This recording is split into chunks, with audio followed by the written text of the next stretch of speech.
சென்னையில் அரிய வகை நோயால் பாதிக்கப்பட்டுள்ள குழந்தையை காப்பாற்ற போராடி வரும் பெற்றோர் 16 கோடி ரூபாய் மதிப்பிலான மருந்தை வாங்க அரசின் உதவியை எதிர்நோக்கி காத்திருக்கின்றனர். சென்னை வண்ணாரப்பேட்டையில் வாடகை வீட்டில் வசித்து வரும் சதீஷ்குமார், ஷாலினி தம்பதியின் 4 வயது குழந்தை அரிய வகை நோயால் பாதிக்கப்பட்டுள்ளது.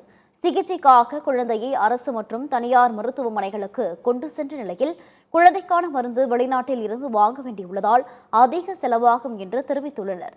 மருந்தின் விலை 16 கோடி ரூபாய் என்று மருத்துவர்கள் தெரிவித்துள்ளதால் குழந்தையை காப்பாற்ற போராடி வரும் பெற்றோர் மருந்தை வாங்க அரசின் உதவியை எதிர்நோக்கி காத்திருக்கின்றனர்.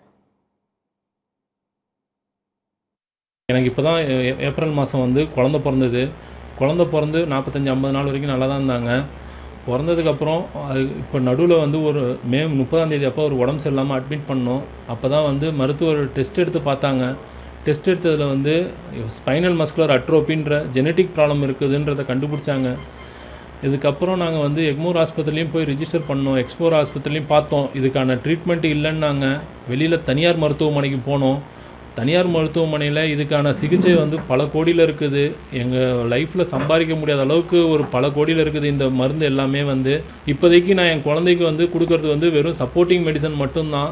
மூச்சு விடுறது குழந்தை பைபேக் மிஷின் மூலிமா தான் மூச்சு விட்டுட்ருக்குறாங்க.